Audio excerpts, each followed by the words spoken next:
Okay, so that wasn't the most exquisitive of all time intros, guys, but we're gonna roll with it.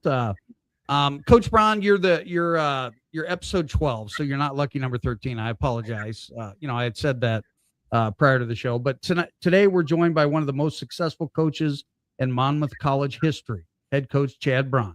Since taking over the Scots in 2015, after 15 years as the defensive coordinator, Coach Braun has built a championship standard, capturing multiple Midwest Conference titles, earning a record 6 MWC Coach of the Year honors, and leading nationally dominant defenses along the way. His teams have produced All Americans, swept conference MVP awards, reached the NCAA playoffs, and consistently ranked among the nation's best defensively. Beyond football, Coach Braun is also the winningest men's tennis coach in school history. Weird. It's a little weird that we're getting into that mojo, but I coach tennis too, and so did Derek. That's weird. We're excited to dive into culture, defense, leadership, and sustained success with Coach Braun. Now, Coach, we're happy to have you because finally we're going to talk about something of sustenance, which is defense. Yeah, absolutely. Offense sells tickets, defense wins championships. I know, and I've been trying to talk Coach Doherty and offensive coordinator Coach Fry into doing flex bone and then running like I don't know, a punt block. No, I'm just kidding, man. Hey, we're gonna roll. I'm sure Coach Doherty said I was kind of one of those crazy guys, but it is what it is. Coach Doherty, take it away, buddy. Yeah, Coach, thanks for coming on. Excited to have you. So, just want to start off with kind of the landscape of D3 football and what you guys are going through right now in this off season. So, beginning, I assume, in January when people come back on campus, kind of what's the schedule leading up to spring ball? Well, for me this year was a little different because I had a lot of coaching turnover. So it was a little different off season for me. Just with the change in losing my offense coordinator to a head coaching position, and then losing two other guys on staff. So that was a big transition time for me, trying to get guys hired and in some new spots and making sure we get the right people in here and get them going. And then when our players got back, I wanted to have pretty much everybody hired and here on campus. And we were pretty close to doing that. We had one last hire that came a couple weeks later, but yeah, now we're fully staffed. And but right when our players get back, we kind of let them settle in that first week. We get them in the weight room, get a testing number for them, find out kind of where they're at, postseason here a little bit, and then get them going in our off-season workouts. They're working out 4 days a week right now in the weight room.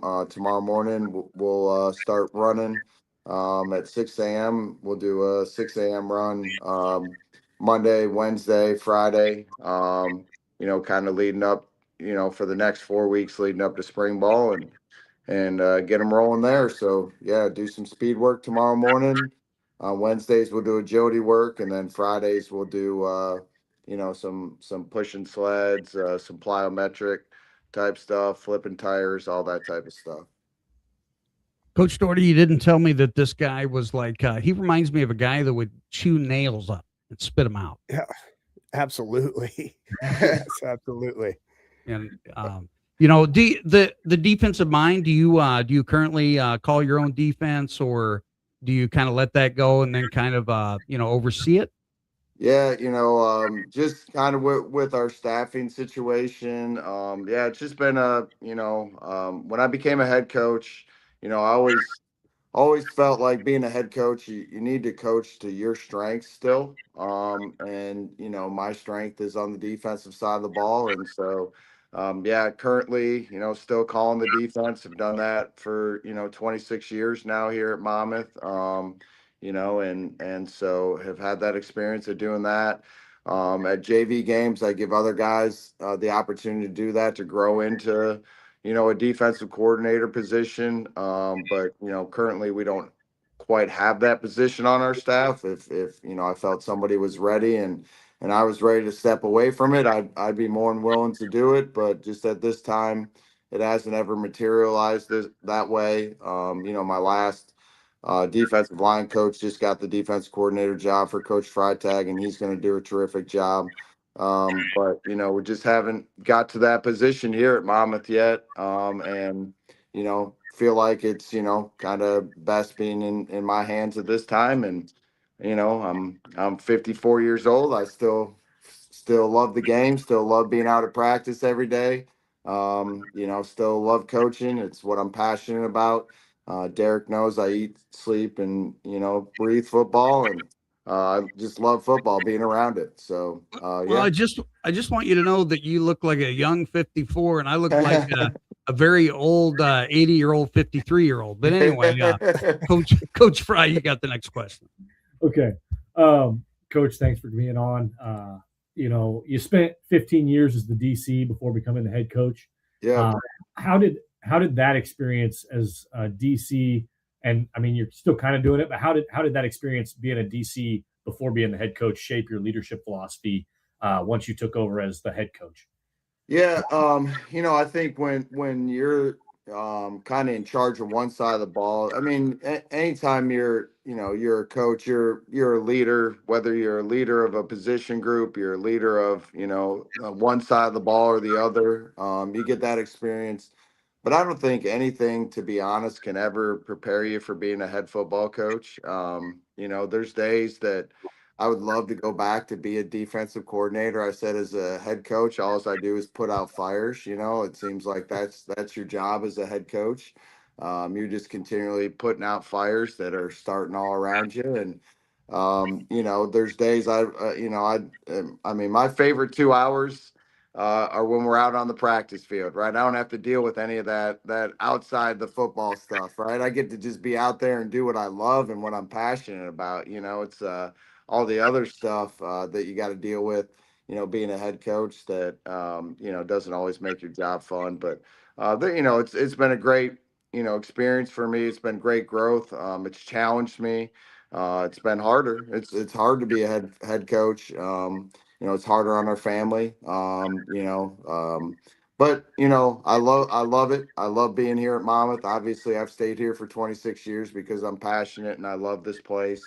You know, and you know, my son's got a shot to be our starting quarterback next year, and excited to see what he can do. And you know, I got another son that's graduating from high school this year. I'm trying to convince him to come over and play some defense for dad. So yeah, so it's you know, it's been a great place for me. And but yeah, that experience, you know, having 15 years calling the defense before I was, you know, head coach. You know, I know you guys had Coach Bell on here, and you know, was a great experience learning under Coach Bell. He's a great friend of mine. You know, and the experience I got learning from him was tremendous. You know, during that time for sure. Got any funny Derek Doherty stories? I was on the other side of Uh, the ball. yeah, I mean, I really don't. I mean, I mean, Derek is. I mean, he's as loyal to Monmouth as you get, man. I mean, you go in the weight room there, he's got Monmouth stuff up. You can see right now he's repping Monmouth. You know, like I mean, he's as loyal as they get. I love Derek. I love his energy. Super proud of, you know, everything that he's done and accomplished in his career here at Fort Madison. He's done an incredible job, and he's just an incredible, you know, young man and person. And there's a reason why he's been, you know, as successful as he has been. So no, he's a great one. Thanks, See, Coach. Derek, I'm not the only one that says that crap, right? It's not crap, but you know what I'm saying, right? You know? I'll be honest, I was scared to death of Coach Braun when I first got there. I was on the offensive side, and man, he was over there getting after it, and he brings an energy that isn't matched. And I was like, holy shit, what did I get myself into here? You know, Yeah, I've calmed down since those days, Derek. My young days, you know, I was a little different those young days. You know, you know, this generation of player, they're a little different. I got to be a little different guy myself. I mean, they still think I'm crazy, but yeah, I'm definitely different from, I've had to adjust. Early on in my career, I believed yelling was coaching, right? Like if you yelled, you were coaching, and not everybody responds to yelling, right? I've had to learn to, now I'm super positive guy. I'm probably more likely to put my arm around a guy and have a conversation. I'm still going to be demanding. I'm still going to have high expectations. I believe there's a certain way that things need to be done, and I'm going to hold guys to that standard. But I do coach differently than when Derek was here as a player. Guys were a little bit different back then, and you could talk to them one way, and you tell them how high to jump, and they'd say yes sir, and do it. And now you got to explain why you got to jump high. So it's a little different. See, Derek, that's I Coach Doherty looked at me a few times on the sideline the last couple of years. He's like, "Take it down, Coach." Yeah, see, it's not just no, I'm just messing. Now, when we're talking philosophy and we're talking the players that are coming in, it's not really them that's changed, is it? Or is it just like the technology is advanced at an enormous rate? I'll say this. I think, yeah, I think the players have changed a little bit. I think, I guess every generation's going to say this, but I just think, for the most part, um, kids, were able to fail more. Yeah. Where a lot of times today, parents try and keep failure away from their kids, and try and protect them from failure when failure can be the best thing for them, and learning how to fight through adversity. And that's the one thing that I think has changed the most. But back years ago, guys really knew how to fight through adversity because they had been through it, and they had experienced it. And now, everybody's, not everybody, but there are certain kids that don't know how to handle failure. And failure a lot of time is how you learn. It's the I always say the most football I've ever learned in my life is coaching against Jim Pertil, who was the head football coach at St. Norbert. He was the best offensive mind that I ever went against, right? Well, I failed against him. Like I failed to beat that guy, a lot in my career. And so it made me a better coach because I had to say, okay, how do I have to get better to beat this guy? Right. And I think it's the same way on the football field. Young men need to find out they need to fail and then learn from their failures and make corrections. So I think that's the biggest difference between players back when Coach Doherty played and players now. And you look at that our Gen X, right? How our coaches acted, and we're like, holy crap, you know what I Whoa. mean? Thank goodness social media wasn't there. But Yeah, kind of jumping into this, I look at helicopter parent first, right? And then you had lawnmower parent, then you had snowplow parent, and then as Coach Swanson used to be on here with us, Derek. You remember Coach? Yep. Went out in Nebraska. Now we call it napalm parent, right? We're just going to blow the shit up, and we're going to move wherever we can be happy. But again, sorry to jump in that limelight, coaches. I'll give the floor to you guys. Yeah, he had to say his piece. I'll go ahead and go. So, Coach, I'm a super proud Monmouth alum. I tell everybody that I can how special of a place that is, and obviously you feel that too by choosing to stay there. In your opinion, what is it that makes Monmouth such a special place? Yeah, I think more than anything, it's the relationships. I think being in a small town, a small community, a smaller campus.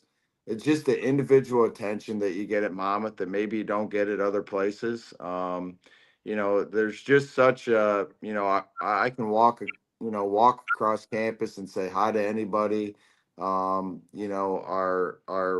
professors are invested in the students there. They'll set aside time to meet with, our players. and it's just just the intimacy of the campus there. And it's a beautiful campus. Don't get me wrong. I mean, it's a beautiful place. We have, I mean, Derek, our weight room's outstanding. But facilities don't make a place. People do, and I think that's what makes Monmouth really special. I think when people get on campus and they just see how close knit the campus is, just across the board from professors to staff to coaches to students. Like our football guys cheer. I mean, you go watch a basketball game and like our football guys are going crazy at basketball games, supporting the basketball team, and the basketball team supporting us during the football season. And the baseball guys support us. We support the baseball guys. And you remember doing all that when you were here too, Absolutely. Derek, so I mean, I think that's what makes this place really, really special.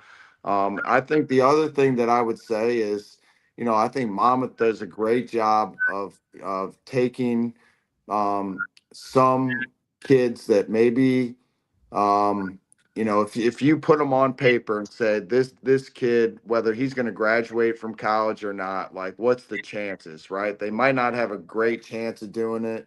But if they can, their life is going to be changed. And I think Monmouth takes, some of those people that maybe are on the edge that like their life could just turn out to be nothing, and they change their life forever, change the trajectory of their life forever. And that's I get to be a part of that as a coach, and also the professors get to be a part of that, helping the students get to where they need to be too. So I think that's what makes Mama special. Dee, I got to Agreed. throw out there. I think you told me a story about you guys went to a tennis meet and were like screaming, yeah, right? Yeah, like it was an awesome, just, I mean, culture. I remember going to all the games and just, I don't know, it was it was fun, man. It was special. Ben Fry. Yeah. So, um, you know, was there a defining moment, kind of like early in your career as a DC, or even now that you've become a head coach, where you've just been like, this program's, headed in the right direction? Has there been anything that I mean, obviously you've been there 26 years, you said, like there, Yeah. being at a college for 26 years is almost unheard of in a lot of Oh cases. yeah, for sure. Yep. Was there something early on that just like, this is where I want to be? And you kind of mentioned the culture and community aspect, but from a coaching perspective, was there anything that like, this is where I want to be? Yeah, I think our first, I mean, I'd say a couple things, so we got there in January 2000, and I remember, the program was really down, and our first year we went 3-7. And I'd never lost. I was at McMurray College before that. We were 23-7. I'd never had a losing season, never been through anything like that. And I knew it was going to take some time, and we inherited some really good players, but just not enough, not quite enough. And we had to, kind of start bringing in some of our own guys. But some of the guys there were really good, and we just need to kind of mix and gel those guys together. And that next year we went 8-2, and I felt like, oh man, here we go, we're on our way. And then you feel like you're going to win a conference championship, like that's going to be the next step. And I really felt like we were going to do it in 2004. I thought we were really, really close. And Coach Bell, his daughter, or his wife got pregnant, had a baby the week we're getting ready to play St. Norbert. So I had to kind of like take over some a little bit that week, and he was at most of the practices. And I feel like, man, we're gonna win this game. We're gonna win our first conference championship. And I mean, I think we gave up like 500 yards of offense, like, and just got walloped. And I remember Coach Bell's saying was, "We brought a knife to a gunfight." And I was like, "Holy smokes, man!" That was just, and we went 9-1 that year. But it felt like, man, I don't know if we're ever gonna win a conference championship. I feel like we're a million miles away. And then it's kind of ironic that you asked that question because I was just watching today, the hockey and stuff like that.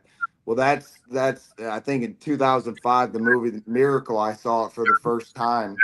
And I kind of gave a miracle speech when we were up at St. Norbert before that game that year. And we were down 20-7 at half. There wasn't one guy that was flinching. And we rallied, we shut them out in the second half, beat them 28-20. And then I felt like we had arrived. We finally, we beat St. Norbert. We were the favorites from there on to win the conference, and we went and did it that year. And got our first championship in '05. So that's kind of like when I felt like I arrived. And then, as a head coach, I was fortunate, to take over a program in really good shape in 2015. We came up a game short, and then we won the conference in 16, 17, 19, 22, 20, 25. I've been fortunate to win several of them now as a head coach. But there's stretch like when we went from 19, we had a really good team, and then COVID hit, and then we didn't win another one till 22, and then we had a couple years of heartbreak these last couple years where we should have won them, and then finally got back there again this year. So, but you're always evolving, you're always trying to get better and figure things out. So yeah. Now we'll talk about the most important identity of a team, defense. Okay, so your defense has led the nation in scoring defense multiple times. What are the pillars of a great defensive unit? Yeah, I think it starts with number one, effort. Like you have to run the football every play, right? Like that's just got to be a non-negotiable for our players. Like, I think the best term that I've ever heard is, hey, when you don't run to the football, you're a traitor. You're playing for the other team, right? Like, and so I think coaching that, every day, a lot of times we use a two whistle drill. We use a first whistle to stop when, kind of the guy should let up on the ball carrier, and then a second whistle when the guy should stop running to the football, and that's got to be number one. You can control, that's a controllable, right? I think number two, you got to be sound in what you do defensively, right? Like I think that's a big thing is, everything looks great and this blitz and all that. And yeah, it looks great, right? But you got to be sound in what you do defensively, right? I mean, there's so many gaps you got to cover. There's so many pass plays. You got to be able to, take away what an offense wants to do.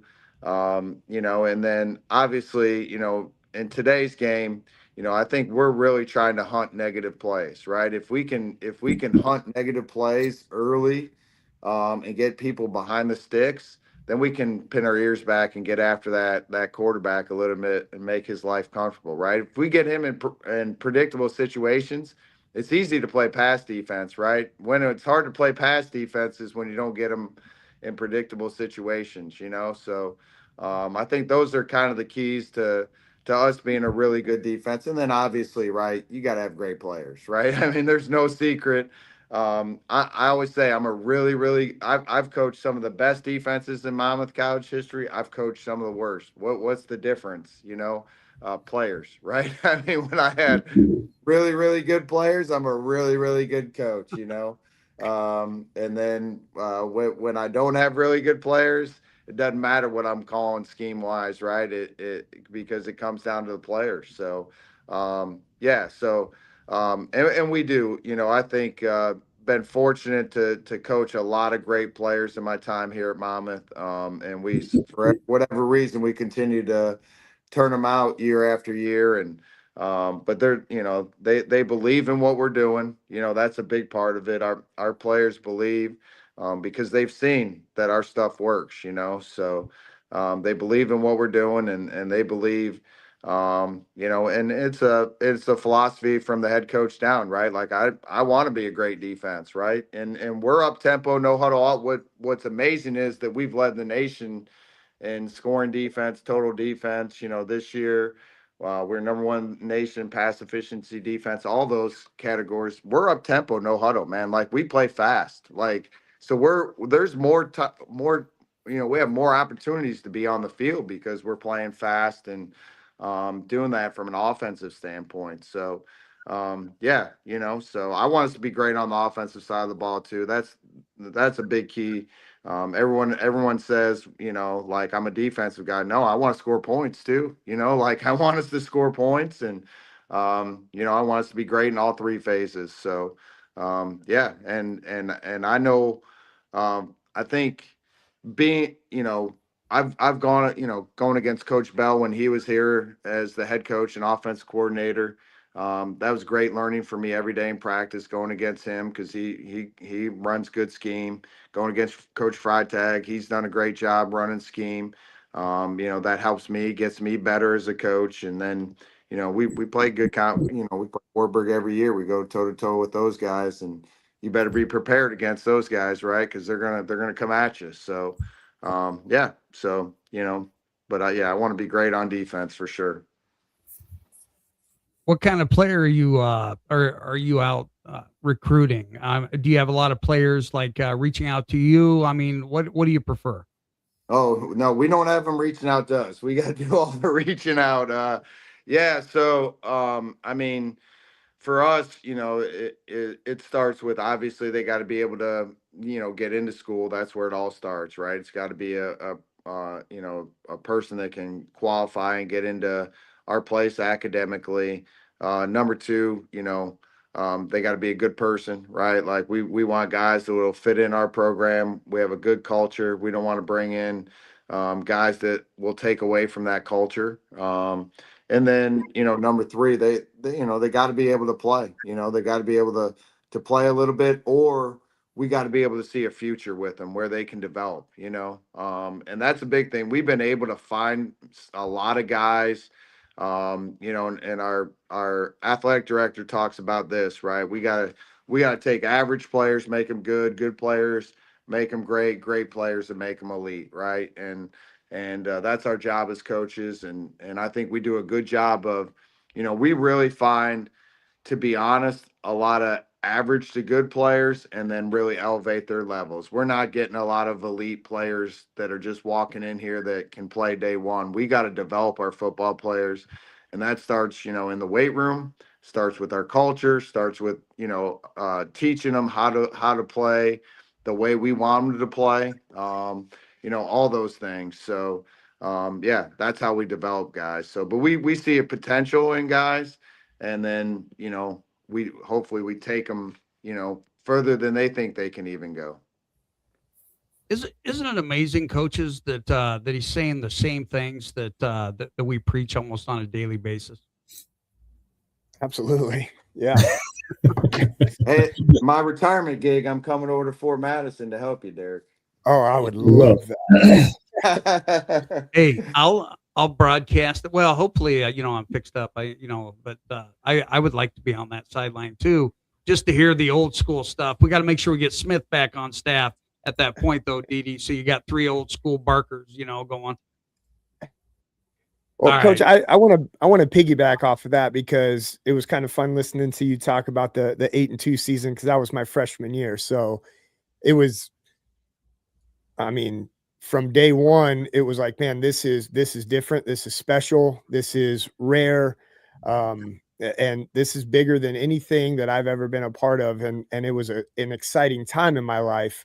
And you've sustained that success for a long period of time. So what are the non-negotiables? Because these guys will tell you, I think it was funny listening or watching them when we talked to Coach Bell and now talking to you, and our kids were like, oh my God, like, well, where do you think I got this stuff from? Like, I didn't invent anything. I wish I was smart enough to, but it's like, I've taken all these experiences that I've followed from you guys, and there's so much flavoring, Monmouth College flavoring on our program, or I try to make it that way. What are the non-negotiables of Monmouth College football right now under you? Yeah, I would say, I mean, the non-negotiables are, I mean, if you're going to play for us, right, it's got to be, you got to be all in. Like we don't want guys with 1 foot in, right? Like You can't be dangling your toe in the water, right? You better jump all in, right? We want guys that are fully invested into what we're doing, right? We want, and we want guys that are going to give everything every day, right? Like you can't just show up come August 12th when we report to camp and expect to turn it on, right? Like football is, it's 365 days a year. It's preparation. It doesn't mean, you know, uh, and when I say 365 days, doesn't mean like you're not taking off days. Yeah, we're taking off days. You're taking care of your body, but that's part of your preparation, right? Is doing those things. So, yeah. So I mean, we want guys that are going to be fully committed to what we're doing. We want great teammate guys, right? Like they have to just be great teammates. They got to be invested, and because you're going to play a lot harder for the guy next to you if you love the guy next to you. And so those are the things that what we want out of our players. That are going to play here for us. If you're going to be a me guy, you're probably not gonna fit in real well with our program. We want guys that are about the team first, team first guys. And yeah, that's what we're looking for. So Awesome. So, Oh, Dee Dee, Casey. there's What's a up, question there. Casey? Yeah. Yeah. So Casey played at Monmouth. He was a Fort Madison guy. I believe he was the last one. So yeah, Casey's a good dude, man. Good to hear from him. All right. So I'm going to put up, a defensive end tackle guy there. All right. So we got it. Selfishly, and I took Cal and those guys to the game. What I I'm try doing, to get guys. as many guys to the game as I can. Selfishly, man, I would love to have to wake up on a Saturday and go watch some of our Fort Madison guys wearing the Fighting Scots. So yeah, those guys love the trip. Yep, some of that's on our staff. We're gonna do a better job recruiting Iowa with this new staff. We're gonna invest more. We need to. I mean, there's no reason. I mean, stinking Burlington's 30 minutes. You guys are an hour. Like we got to do better recruiting, and that's on our staff. It's got to be more of a priority. We need to get over there. We need to get in the school more, and we're gonna do a better job. I promise you that. So Awesome. Love to have you on campus. Thanks, go. Coach, you mentioned, appeared on us. Yeah, he did. Coach, you mentioned, practices doing the double whistles, swarming to the ball, all that kind of stuff. What's one of those defensive metrics that go beyond traditional Jumped stats? out. Are you still there? Yeah, Coach Banks jumped out. Can you still hear me? I can hear you. Okay. Coach, can you hear me? Hello? Uh-oh. Thanks. Here he comes. He's coming back in. There he goes. There he is. Well, I'm trying not to blow it up, but it appears that Coach's audio, Coach's audio got muted now. He's not hearing us. What?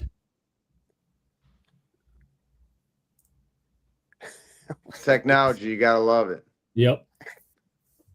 It's tough on us old guys for sure. Ben, I can hear you. Okay. Can you hear I don't me? know if Coach can hear you. I was just going to ask the defensive metrics question beyond traditional stats. So we'll let Banks get that figured out. Coach Braun, can you hear me? They must not be able to. Here he comes. Banks? I think Braun can't Can you hear hear me at all? I can hear you. Yeah, we can hear you. I don't think Braun can hear any of us. Okay. It looks like he might have locked up. I don't know what's going on with the internet tonight, guys. So I apologize to everybody watching tonight. Let's see. There he is. Oh, he's moving. Can you hear us now, buddy? I think there might be a delay. I don't know. I don't think he can hear us at all. Man, we're okay. Let me remove him and man. See if he hops back. Ready? I don't know what's going on. Can you hear us now, Coach? Well, I'm going to blame the Russians. Can you? I don't think he can hear us. Nope. Shoot. It's obviously we should. I probably should have had my bandwidth. At HTC tonight. I can hear him. Can you guys hear Coach Braun? I can hear him. Can you hear us, Chad? Okay. Let me mute him and then bring him back.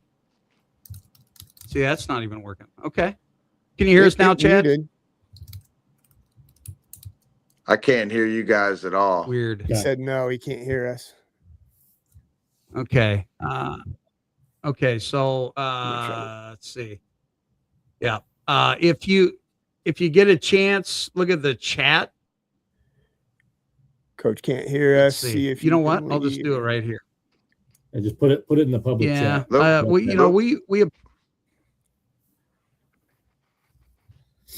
Let's see here. I'll put it in the public chat then. Oops. It's kind of fun. We're always going to have something like this sometimes. Yeah. See this, Coach. Go out. It's all good. It's all good. Gotta wait for Banks to type. See, Jocelyn made a comment. I apologize, man. Everything is like super slow. And rejoin. Let's see. Isn't that weird that we can hear him, but it's a good thing he's not talking crap about you, Coach Fry. I don't know, man. It'd probably be me. Stupid offensive guys. God. Who put me on a show with two offensive guys? Yeah, all right. So I'm going to add him to this. Well, okay. So he's definitely he's going to go off and come back. Again, guys, I'm going to blame what's happening. He read your message. He said, "I'm going to get off and see if I can rejoin." Yeah. So he's back. I'm back. Can you hear? I got it. Hear now? All right. Yep. Oh, perfect. Oh perfect. man, here we go. It was Banks' fault. I was getting ready to blame the Russians, guys. All right, Dee or Ben, well, you guys take it away. Good. I was asking a question right when you ditched out on us, Banks. So you mentioned swarming to the ball and the double whistle drill, Coach, and I was just curious if you track any other or any of your favorite defensive metrics outside of the traditional stats. I talk about, and I shared something with Coach Doherty about Steve Nash earlier this week, and one of the non-traditional stats that the Phoenix Suns kept track when he was playing there. I didn't know if you had anything like that. So, yeah, I mean, really nothing. I mean, I always say, I mean, we're proud of the fact that, like we led the nation in scoring defense and all that and yada, yada. But I always say stats are for losers, right? At the end of the day, winning, that's all that matters, right? Like, yeah. I don't care if we get, I won't be happy. And Derek knows me. I won't be happy if we give up 500 yards. But if we win, we'll learn from it. We'll get ready to play the next week, right? Like, that's all I care about at the end of the day is winning, right? Like, so I know in this day of analytics and all that, I am big into going for it on fourth down as a head coach, like, because I do know 7 means way more than 3, right? Like, but I don't look at, oh, what's the percentages based on field position? Like, it's more of a gut, like, hey, I feel good about how we're running the ball. It's 4th and 1. Let's go for it, like, I'm not over the top with analytics. I think some people get too analytical and they have no gut. I think you better still have a little gut and instinct and belief in your team and confidence in your team.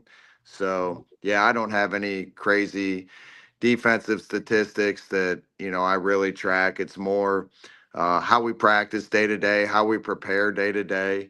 I think we do a lot of good things in terms of, you know, how being sound in the run game and being able to stop the run and then get teams in predictable situations and then Derek knows, I'm a big cover two guy on third down, right? And I'm, I believe in, playing five across there and, you're going to try and convert on third down, with those small windows, it's going to be tough on you, so, and then we'll mix some other things and do, be a little bit unpredictable. Like I'm not going to be cover two, 100% of the time on third down, right? We're gonna probably be 65%, and then we're gonna sprinkle in a bunch of other things on third down so we can be a little bit unpredictable. But yeah, so that's really the premise of what we talk about, right? You earn the right to rush the quarterback, right? You got to get them in predictable situations and pin your ears back, right? But you better be really good and getting teams in those situations. What was your NFL team back as a child? Oh yeah, I grew up in Aurora, so not far from Chicago there. So I'm a Bears guy. I grew up in the Walter Payton, Matt Suey, um, you know, McMichael, era. all those guys, right? Oh yeah, Mongo, Hampton, Singletary, yeah. So yeah, How do you how do you go feel ahead. about the Gary Bears? It's not gonna happen. It's all a Okay. bluff. They're gonna get it done. They're gonna get it done. I They're not mean, leaving Illinois. oh my goodness. It That would be can't weird. happen. The No, Gary can't. Bears. It's kind of No, like the no, Olathe Chiefs. no chance. No chance. It's not happening. No. All right, sorry Yeah. guys, I didn't mean to, jump in on that, but yeah, my dad was a Bears fan, so I was a Chiefs fan. My dad was a Cardinals fan, so I was a Cubs fan. That's just kind of the way my life has went. Well, at But least you got one right. yeah, exactly. But the Gary Bears, it does have a ring to it. All right, Ben. No chance.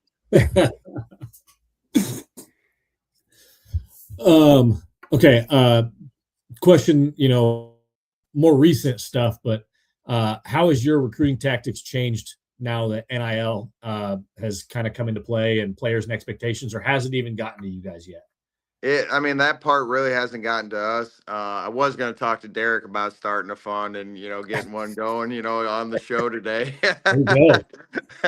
But no, that part of it hasn't really hit us. Like we had a defensive end that was really good as a sophomore a couple years ago. Anthony Secaucus had 17 sacks. He's going to graduate. He graduates this year, and he was the all-time leader in sacks and tackles for loss. Well, when he had 17 sacks as a sophomore, right? Like he had some opportunities, right? And I to be honest, I thought we were going to lose him. But he ended up coming back, and we're fortunate for him to finish his career here, and thankful for the opportunity that he provided us, that he trusted us enough to come back and trust us to go get a conference championship and to experience all that stuff. And I think in the end of the day, he's glad he did all that, and had a great career here. But it's, you saw, I don't know if you saw it, but 11 Division III players went D1 this year. So it's slowly happening. It's gonna happen. It just is part of the game. Again, it kind of goes back to the thing that I talked to you about, like fighting through adversity, right? There's not many guys that are having to fight through adversity, and well, I don't like it here, I'm going to the next place, right? Doesn't teach you anything in life.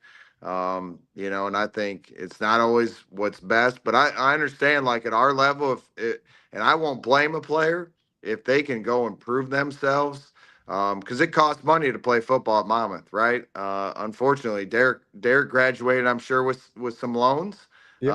that hopefully he's got paid off by this time, but I'm sure he graduated with some loans that he had to pay back, and it's only gotten worse since the time that he was here. So if a guy can go and prove himself and improve his situation, I have no problem with it. I'll help a young man if it's going to improve his situation or his family, or if it's the best thing for him. I'll no doubt I'll help him in a situation like that.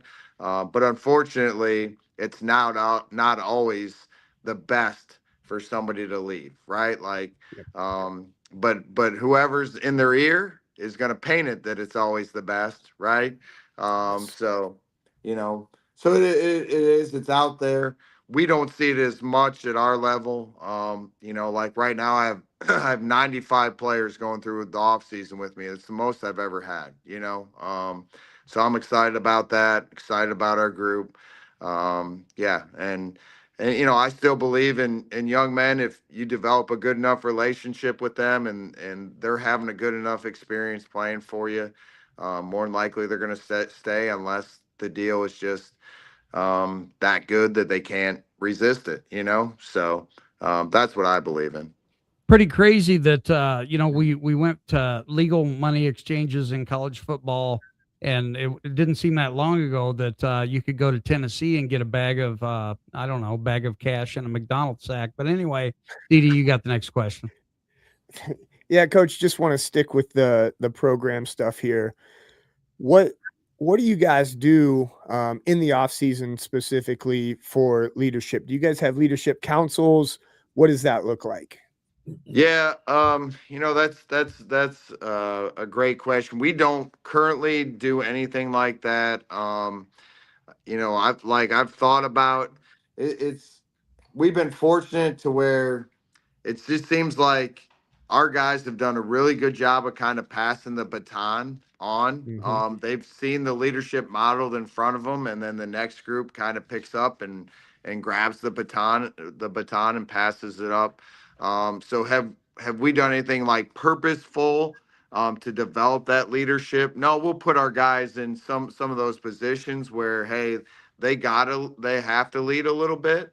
But we don't do anything like where we're meeting with them consistently. I don't know, Derek, if you were there ever when we did some of the John Maxwell 21 Laws of Leadership or anything like that. I've used some of that stuff in the past with players to kind of teach them what leadership's all about, and things like that. I do know there's, some great books out there on leadership that groups go through and things like that, but we just haven't. Well, fortunately, they've seen the culture kind of just demonstrated from them, and it's just been passed on from group to group to group. And But there may be a year here that maybe we're missing that we feel like there's a void in leadership, or and we may need to have to develop that. I do want to take the time here to recognize our sponsor.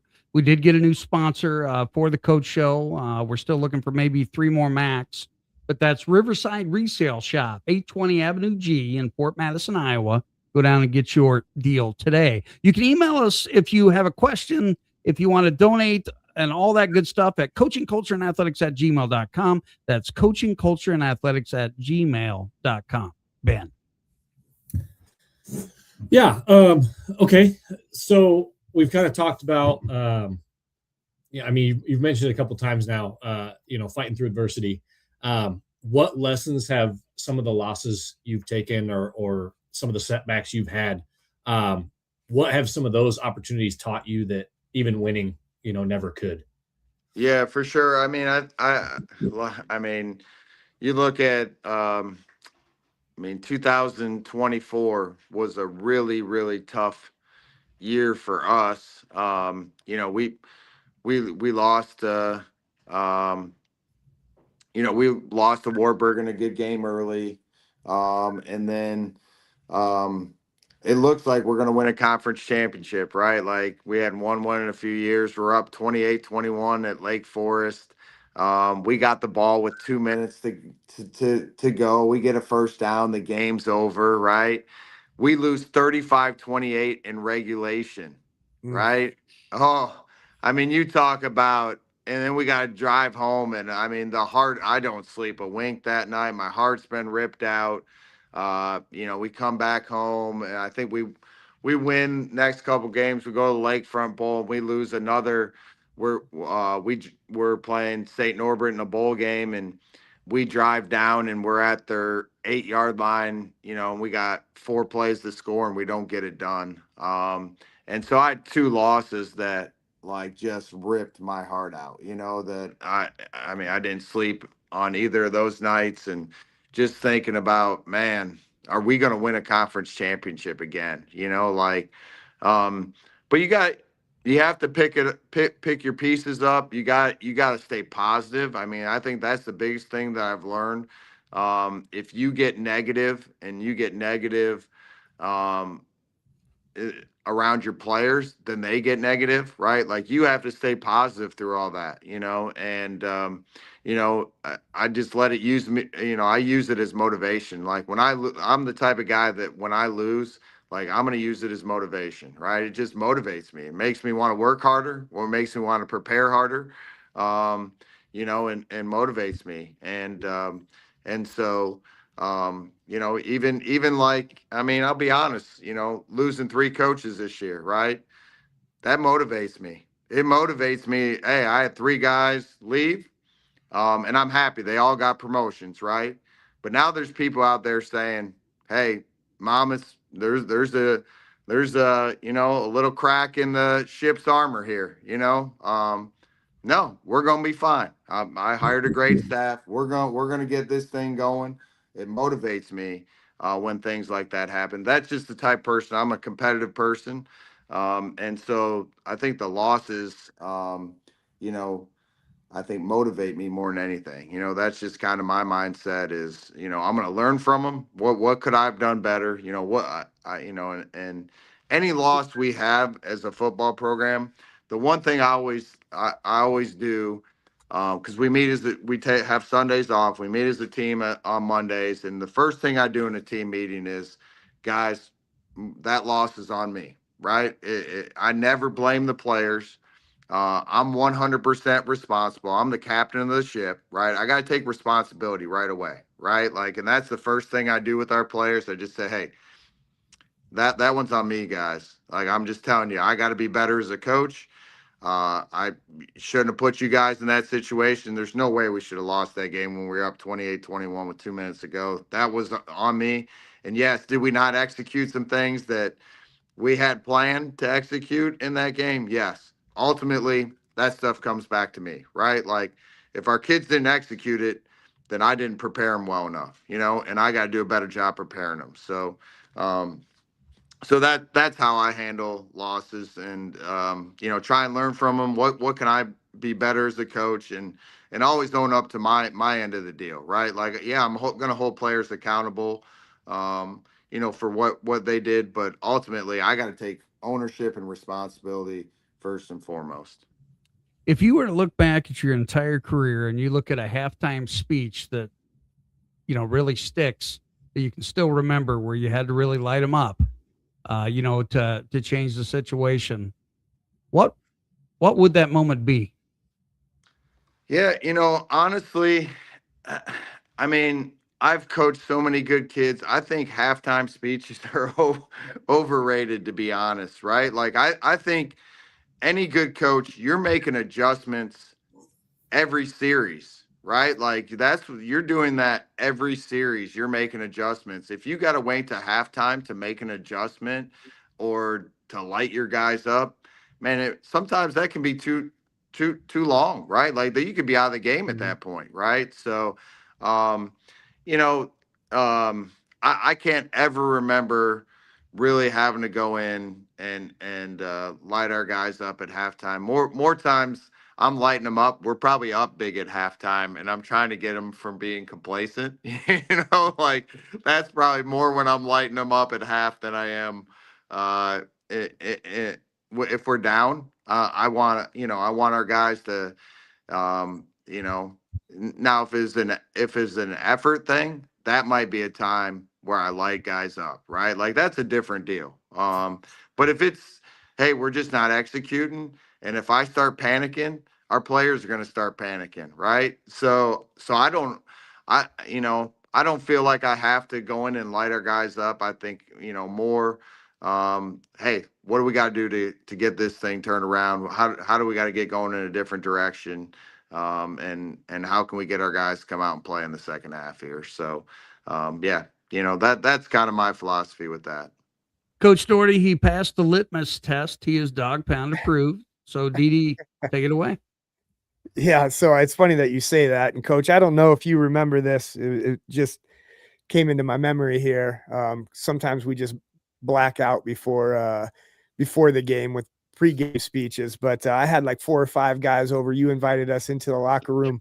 Don't know the whole details, but there were some comments being said by the opposing team. You had the newspaper and you were reading some of those comments, and then a block of wood comes out and then an axe. And I've never seen a locker room freaking explode like that. And I just remember my 4 to 5 high school guys looked at me and their eyes were, oh man, that was crazy. Do you remember that one?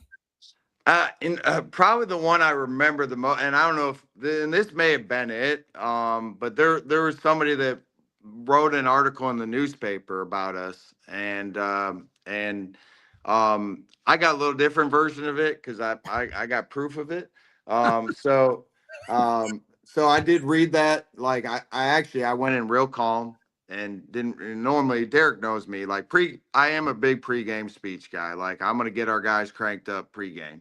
Um, but like I went in real calm, started to walk out, and then I turned and punched a locker as hard as I could. And then I read it, and then I, threw it down on the ground, and I walked out. And I know the guys were going crazy when I walked out. But then I walked down the hall. I had got a boxer fracture. I punched that lock, so I've never punched a locker since that day. And I remember like during the game, I'm like left-handed guys because I punched with my right and high-fiving them with my left. Um and uh and the funny thing is, I get to see my wife later that night, and I'm like, I mean, it's puffed up, and she's like, well, you're not going to the doctor. I don't care what you did. You're not going.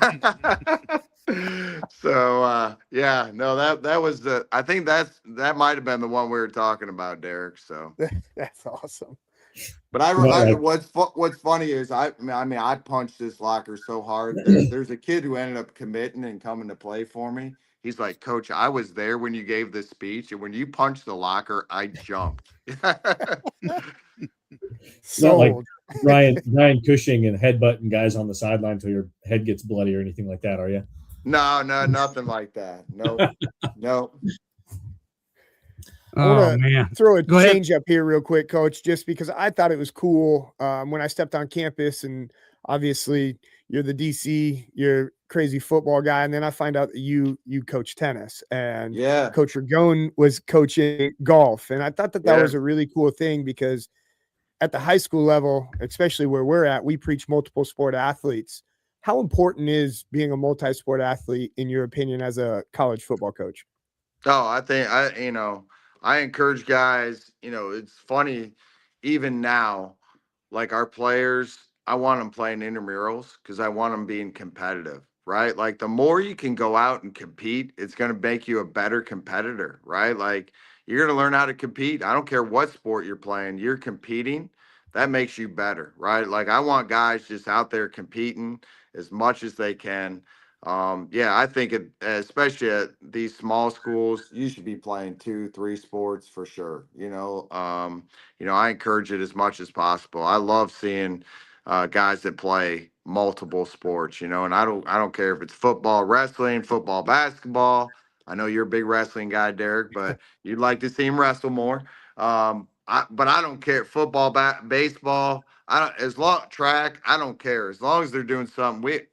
Here at Monmouth, we have 13 players that still do football and track in college, right? We have 2 guys that do football and baseball. We have 1 guy that does football and basketball. So even at the college level, I mean, that's, 16 guys on my football team that are playing multiple sports in college, so I love it. I love the fact that they want to go out and compete, and sometimes I get grief from my assistant coaches. Oh, they're not doing spring ball. They're competing, man. I don't care. They're competing. Let them go out. They love that other sport. Let them go out and compete and do it. Doesn't hurt them. Well, I think too, just to kind of piggyback off that, like as a college coach recruiting, right? If you have the opportunity to go and see one of your recruits compete in a different sport, like just as a recruiting visit, whatever it might be, like that tells you everything you need to know right there. It might not be your sport, but how do they handle adversity in a game that you're physically there watching or able to live stream online or whatever. I mean, I remember my college track coach came and watched us play basketball, and at the time I didn't really understand, like why, because the two sports are so different. But at the same time, I think he just wanted to see, like, how do they move? How are they, adjusting in this situation? What are they fluid? Are they whatever? How explosive are they just in general? Kind of stuff like that. Like it's easy to see that and your film for football can show that a little bit, but seeing it on film and seeing it in person is two different things.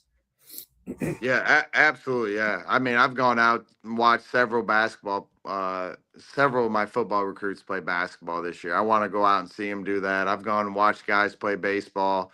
I love watching them compete in a different sport. You definitely get a gauge of, okay, what type of person this guy is. And I want to see him compete, and that's with the film. Like a highlight film doesn't always show the competitiveness, and I'm able to see it when they are playing a different sport. Absolutely. Coach Braun, it's crazy that this show goes by so extremely fast. We're going to have to do a part 2 and 3, in my opinion, but do you have any shout outs?